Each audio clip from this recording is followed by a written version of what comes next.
and the Sorcerer's Stone, Chapter 1. The Boy Who Lived. Mr. and Mrs. Dursley of number 4 Privet Drive were proud to say that they were perfectly normal, thank you very much. They were the last people you'd expect to be involved in anything strange or mysterious, because they just didn't hold with such nonsense. Mr. Dursley was the director of a firm called Grunnings, which made drills. He was a big, beefy man with hardly any neck, although he did have a very large mustache. Mrs. Dursley was thin and blonde and had nearly twice the usual amount of neck, which came in very useful as she spent so much of her time craning over garden fences, spying on the neighbors. The Dursleys had a small son called Dudley, and in their opinion there was no finer boy anywhere. The Dursleys had everything they wanted, but they also had a secret, and their greatest fear was that somebody would discover it. They didn't think they could bear it if anyone found out about the Potters. Mrs. Potter was Mrs. Dursley's sister, but they hadn't met for several years. In fact, Mrs. Dursley pretended she didn't have a sister, because her sister and her good-for-nothing husband were as un-Dursleyish as it was possible to be. The Dursleys shuddered to think what the neighbors would say if the Potters arrived in the street. The Dursleys knew that the Potters had a small son, too, but they had never even seen him. The boy was another good reason for keeping the Potters away. They didn't want Dudley mixing with a child like that. When Mr. and Mrs. Dursley woke up on the dull, gray Tuesday, our story starts, there was nothing about the cloudy sky outside to suggest that strange and mysterious things would soon be happening all over the country. Mr. Dursley hummed as he picked out his most boring tie for work, and Mrs. Dursley gossiped away happily as she wrestled a screaming Dudley into his high chair. None of them noticed a large, tawny owl flutter past the window. At 8:30, Mr. Dursley picked up his briefcase, pecked Mrs. Dursley on the cheek, and tried to kiss Dudley goodbye, but missed, because Dudley was now having a tantrum and throwing his cereal at the walls. "Little tyke," chortled Mr. Dursley as he left the house. He got into his car and backed out of number 4's drive. It was on the corner of the street that he noticed the first sign of something peculiar, a cat reading a map. For a second, Mr. Dursley didn't realize what he had seen. Then he jerked his head around to look again. There was a tabby cat standing on the corner of Privet Drive, but there wasn't a map in sight. What could he have been thinking of? It must have been a trick of the light. Mr. Dursley blinked and stared at the cat. It stared back. As Mr. Dursley drove around the corner and up the road, he watched the cat in his mirror. It was now reading the sign that said Privet Drive. No, looking at the sign. Cats couldn't read maps or signs. Mr. Dursley gave himself a little shake and put the cat out of his mind. As he drove toward town, he thought of nothing except a large order of drills he was hoping to get that day. But on the edge of town, drills were driven out of his mind by something else. As he sat in the usual morning traffic jam, he couldn't help noticing that there seemed to be a lot of strangely dressed people about. People in cloaks. Mr. Dursley couldn't bear people who dressed in funny clothes, the get-ups you saw in young people. He supposed that this was some stupid new fashion. He drummed his fingers on the steering wheel and his eyes fell on a huddle of these weirdos standing quite close by. They were whispering excitedly together. Mr. Dursley was enraged to see that a couple of them weren't young at all. Why, that man had to be older than he was, and wearing an emerald green cloak. The nerve of him! But then it struck Mr. Dursley that this was probably some silly stunt. These people were obviously collecting for something. Yes, that would be it. The traffic moved on, and a few minutes later, Mr. Dursley arrived in the Grunnings parking lot, his mind back on drills. Mr. Dursley always sat with his back to the window in his office on the 9th floor. If he hadn't, he might have found it harder to concentrate on drills that morning. He didn't see the owls swooping past in broad daylight, though people down in the street did. They pointed and gazed open-mouthed as owl after owl sped overhead. Most of them had never seen an owl, even at nighttime. Mr. Dursley, however, had a perfectly normal, owl-free morning. He yelled at 5 different people, he made several important telephone calls, and shouted a bit more. He was in a very good mood until lunchtime, when he thought he'd stretch his legs and walk across the road to buy himself a bun from the bakery. He'd forgotten all about the people in cloaks until he passed a group of them next to the baker's. He eyed them angrily as he passed. He didn't know why, but they made him uneasy. This bunch were whispering excitedly too, and he couldn't see a single collecting tin. It was on his way back past them, clutching a large donut in a bag, that he caught a few words of what they were saying. The Potters, that's right, that's what I heard. Yes, their son Harry. Mr. Dursley stopped dead. Fear flooded him. He looked back at the whisperers as if he wanted to say something to them, but thought better of it. He dashed back across the road, hurried up to his office, snapped at his secretary not to disturb him, seized his telephone, and had almost finished dialing his home number when he changed his mind. He put the receiver back down and stroked his mustache, thinking. No, he was being dumb. Potter wasn't such an unusual name. He was sure there were lots of people called Potter who had a son called Harry. Come to think of it, he wasn't even sure his nephew was called Harry. He'd never even seen the boy. It might have been Harvey or Harold. There was no point in worrying Mrs. Dursley. She always got so upset at any mention of her sister. He didn't blame her. If he'd had a sister like that. But all the same, those people in cloaks. He found it a lot harder to concentrate on drills that afternoon. And when he left the building at 5 o'clock, he was still so worried that he walked straight into someone just outside the door. Sorry, he grunted as the tiny old man stumbled and almost fell. It was a few seconds before Mr. Dursley realized that the man was wearing a violet cloak. He didn't seem at all upset about being almost knocked to the ground. On the contrary, his face split into a wide smile, and he said in a squeaky voice that made passer-by stare, Don't be sorry, my dear sir, for nothing could upset me today. Rejoice, for you know who has gone at last. Even muggles like yourself should be celebrating this happy, happy day. And the old man hugged Mr. Dursley around the middle and walked off. Mr. Dursley stood rooted to the spot. He had been hugged by a complete stranger. He also thought he had been called a muggle, whatever that was. He was rattled.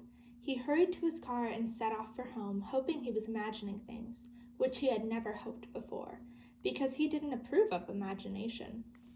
As he pulled into the driveway of number 4, the first thing he saw, and it didn't improve his mood, was the tabby cat he'd spotted that morning. It was now sitting on his garden wall. He was sure it was the same one. It had the same markings around its eyes. Shoo, said Mr. Dursley loudly. The cat didn't move. It just gave him a stern look. Was this normal cat behavior? Mr. Dursley wondered, trying to pull himself together. He let himself into the house.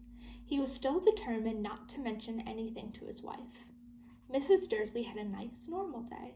She told him over dinner all about Mrs. Next Door's problems with her daughter and how Dudley had learned a new word, won't. Mr. Dursley tried to act normally.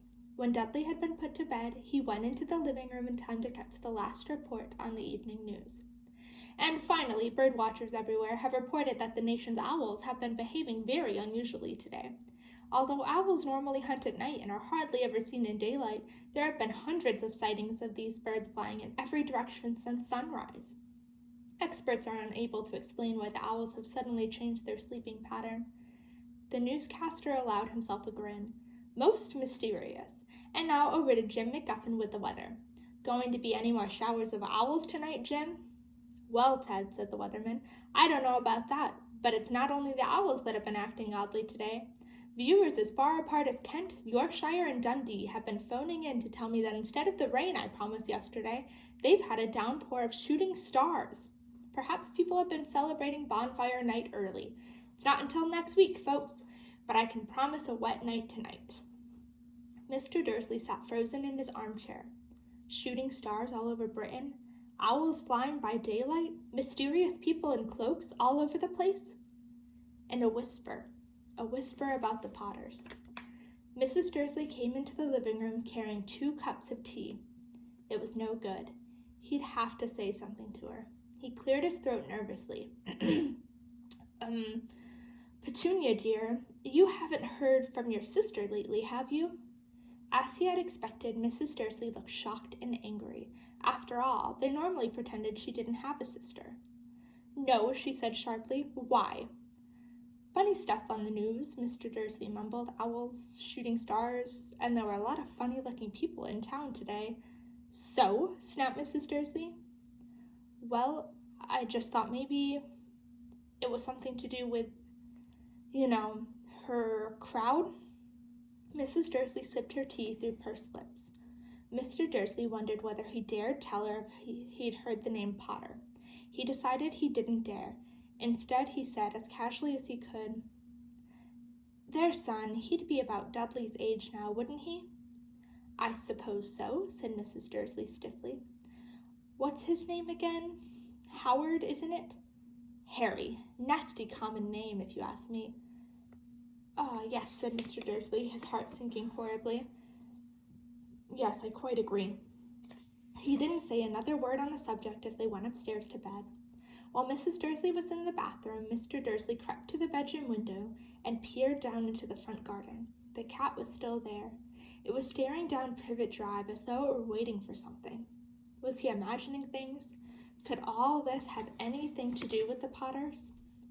If it did, if it got out that they were related to a pair of... Well, he didn't think he could bear it. The Dursleys got into bed. Mrs. Dursley fell asleep quickly, but Mr. Dursley lay awake, turning it all over in his mind. His last comforting thought, before he fell asleep, was that even if the Potters were involved, there was no reason for them to come near him and Mrs. Dursley. The Potters knew very well what he and Petunia thought about them and their kind. He couldn't see how he and Petunia could get mixed up in anything that might be going on. He yawned and turned over. It couldn't affect them. How very wrong he was. Mr. Dursley might have been drifting into an uneasy sleep, but the cat on the wall outside was showing no sign of sleepiness. It was sitting as still as a statue, its eyes fixed unblinkingly on the far corner of Privet Drive. It didn't so much as quiver when a car door slammed on the next street, nor when two owls swooped overhead. In fact, it was nearly midnight before the cat moved at all. A man appeared on the corner the cat had been watching. Appeared so suddenly and silently you'd have thought he just popped out of the ground. The cat's tail twitched, and its eyes narrowed. Nothing like this man had ever been seen on Privet Drive.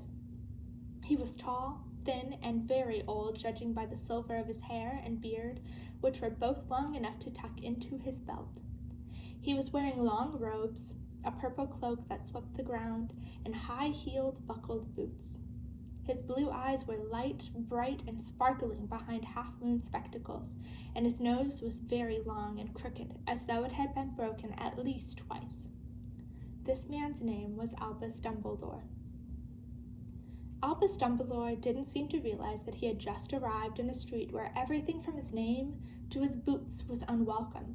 He was busy rummaging in his cloak looking for something, but he did seem to realize he was being watched, because he looked up suddenly at the cat, which was still staring at him from the other end of the street.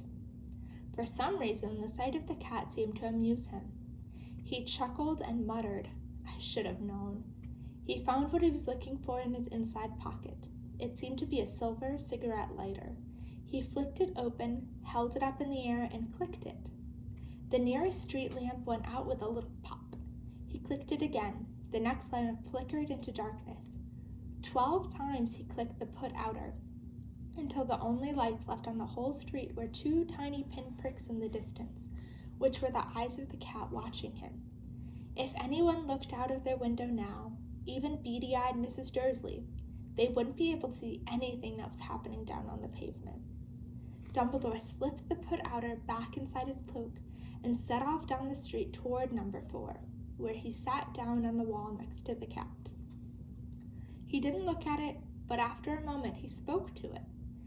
"Fancy seeing you here, Professor McGonagall." He turned to smile at the tabby, but it had gone. Instead, he was smiling at a rather severe-looking woman who was wearing square glasses exactly the shape of the markings the cat had had around its eyes. She, too, was wearing a cloak, an emerald one.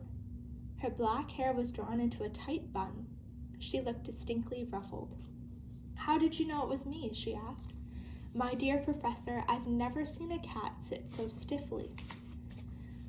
"You'd be stiff if you'd been sitting on a brick wall all day," said Professor McGonagall. "All day? When you could have been celebrating. I must have passed a dozen feasts and parties on my way here."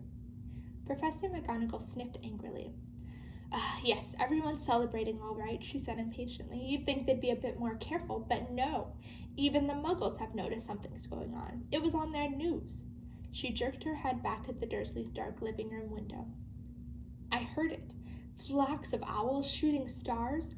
While they're not completely stupid, they were bound to notice something. Shooting stars down in Kent? I'll bet that was Daedalus Diggle. He never had much sense. You can't blame them, said Dumbledore gently. We've had precious little to celebrate for 11 years. I know that, said Professor McGonagall irritably, but that's no reason to lose our heads. People are being downright careless, out on the streets in broad daylight, not even dressed in Muggle clothes, swapping rumors. She threw a sharp sideways glance at Dumbledore here, as though hoping he was going to tell her something, but he didn't, so she went on. A fine thing it would be if, on the very day you-know-who seems to have disappeared at last, the Muggles found out about us all. I suppose he really has gone, Dumbledore? It certainly seems so, said Dumbledore. We have much to be thankful for. Would you care for a lemon drop? A what? A lemon drop. They're kind of a Muggle sweet I'm rather fond of. No, thank you, said Professor McGonagall coldly, as though she didn't think this was the moment for lemon drops.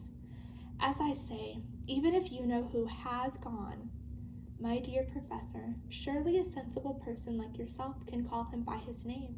All this you-know-who nonsense. For 11 years I've been trying to persuade people to call him by his proper name, Voldemort. Professor McGonagall flinched, but Dumbledore, who was unsticking 2 lemon drops, seemed not to notice. It all gets so confusing if we keep saying you-know-who.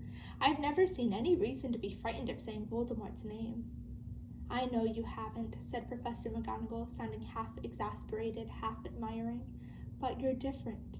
Everyone knows you're the only one you know. Oh, all right, Voldemort was frightened of. You flatter me, said Dumbledore calmly. Voldemort had powers I will never have.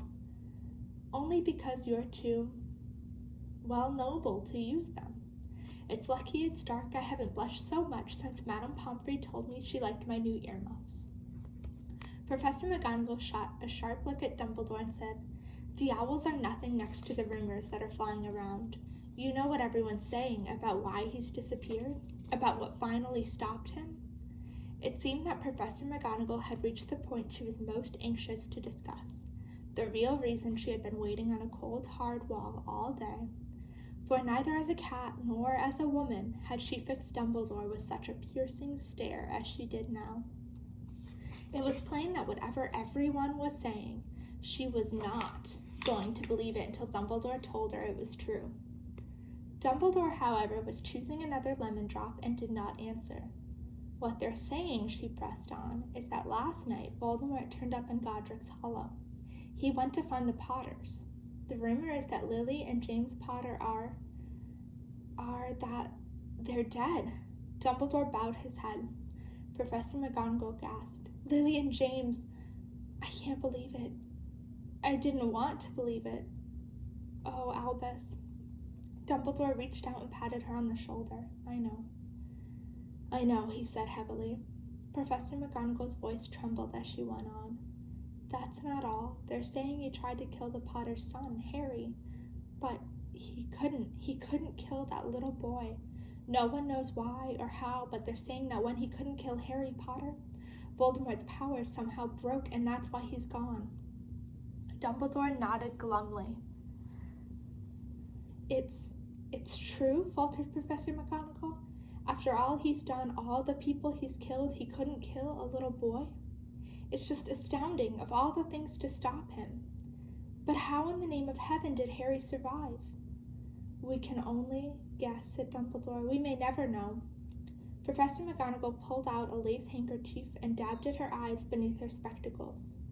Dumbledore gave a great sniff as he took a golden watch from his pocket and examined it. It was a very odd watch. It had 12 hands but no numbers.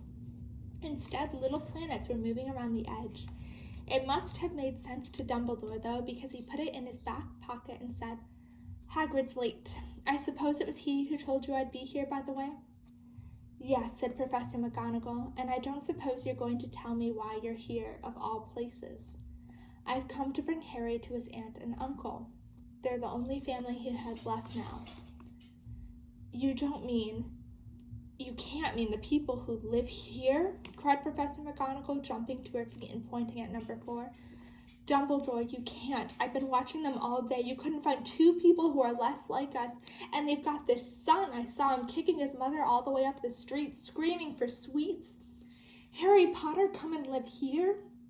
It's the best place for him, said Dumbledore. Sorry, guys. Look, even at home we have some interruptions.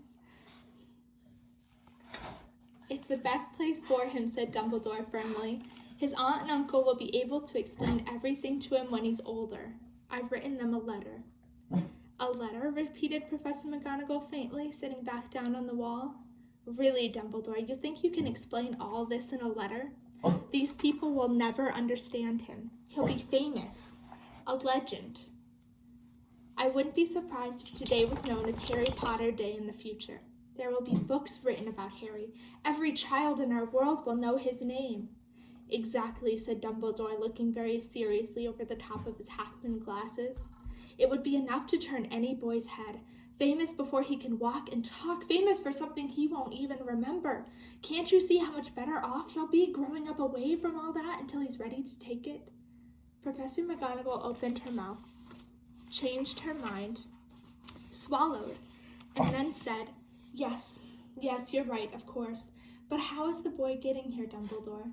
She eyed his cloak suddenly as though she thought he might be hiding Harry underneath it. Hagrid's bringing him. You think it wise to trust Hagrid with something as important as this? I would trust Hagrid with my life, said Dumbledore. I'm not saying his heart isn't in the right place, said Professor McGonagall grudgingly, but you can't pretend he's not careless. He does tend to... What was that? A low rumbling sound had broken the silence around them. It grew steadily louder as they looked up and down the street for some sign of a headlight. It swelled to a roar as they both looked up at the sky, and a huge motorcycle fell out of the air and landed on the road in front of them. If the motorcycle was huge, it was nothing to the man sitting astride it. He was almost twice as tall as a normal man and at least 5 times as wide. He looked simply too big to be allowed, and so wild. Long tangles of bushy black hair and beard hid most of his face. He had hands the size of trash can lids, and his feet and their leather boots were like baby dolphins. In his vast muscular arms he was holding a bundle of blankets. Hagrid, said Dumbledore, sounding relieved at last. And where did you get that motorcycle? Borrowed it, Professor Dumbledore, sir, said the giant, climbing carefully off the motorcycle as he spoke. Young Sirius Black lent it to me. I've got him, sir. No problems, were there? No, sir, house was almost destroyed, but I got him out all right before the Muggles started swarming around. He fell asleep as we was flying over Bristle. Dumbledore and Professor McGonagall bent forward over the bundle of blankets. Inside, just visible, was a baby boy, fast asleep. Under a tuft of jet-black hair over his forehead, they could see a curiously shaped cut, like a bolt of lightning. Is that where? Whispered Professor McGonagall. Yes, said Dumbledore. He'll have that scar forever. Couldn't you do something about it, Dumbledore? Even if I could, I wouldn't. Scars can come in handy. I have one myself above my left knee that is a perfect map of the London Underground.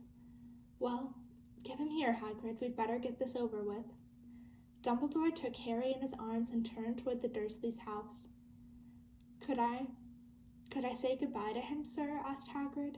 He bent his great shaggy head over Harry and gave him what must have been a very scratchy, whiskery kiss. Then suddenly Hagrid let out a howl like a wounded dog. Shh! Hissed Professor McGonagall. You'll wake the Muggles! Sorry, sobbed Hagrid, taking out a large spotted handkerchief and burying his face in it. But I can't stand it, Lily and James dead, and poor little Harry off to live with Muggles. Yes, it's all very sad, but get a grip on yourself, Hagrid, or we'll be found. Professor McGonagall whispered, patting Hagrid gingerly on the arm as Dumbledore stepped over the low garden wall and walked to the front door. He laid Harry gently on the doorstep, took a letter out of his cloak, tucked it inside Harry's blanket, and then came back to the other two. For a full minute, the three of them stood and looked at the little bundle. Hagrid's shoulders shook. Professor McGonagall blinked furiously, and the twinkling light that usually shone from Dumbledore's eyes seemed to have gone out. "Well," said Dumbledore finally, "that's that. We've no business staying here. We may as well go and join the celebrations." "Yeah," said Hagrid in a very muffled voice. "I'll be taking Sirius's bike back. Good night, Professor McGonagall." "Professor Dumbledore, sir." Wiping his streaming eyes on his jacket sleeve, Hagrid swung himself onto the motorcycle and kicked the engine into life. With a roar, it rose into the air and off into the night. "I shall see you soon, I expect, Professor McGonagall," said Dumbledore, nodding to her. Professor McGonagall blew her nose in reply. Dumbledore turned and walked down the street. On the corner, he stopped and took out the silver putter outer. He clicked it once, and 12 balls of light sped back to their street lamp so that Privet Drive glowed suddenly orange, and he couldn't make out a tabby cat slinking around the corner at the other end of the street. He could just see the bundle of blankets on the step of number 4. "Good luck, Harry," he murmured. He turned on his heel, and with a swish of his cloak, he was gone. A breeze ruffled the neat hedges of Privet Drive, which lay silent and tidy under the inky sky, the very last place you would expect astonishing things to happen. Harry Potter rolled over inside his blankets without waking up. One small hand closed on the letter beside him, and he slept on, not knowing he was special, not knowing he was famous, not knowing he would be woken in a few hours' time by Mrs. Dursley's scream as she opened the front door to put out the milk bottles, nor that he would spend the next few weeks being prodded and pinched by his cousin Dudley. He couldn't know that at this very moment people meeting in secret all over the country were holding up their glasses and saying in hushed voices to Harry Potter, "The boy who lived."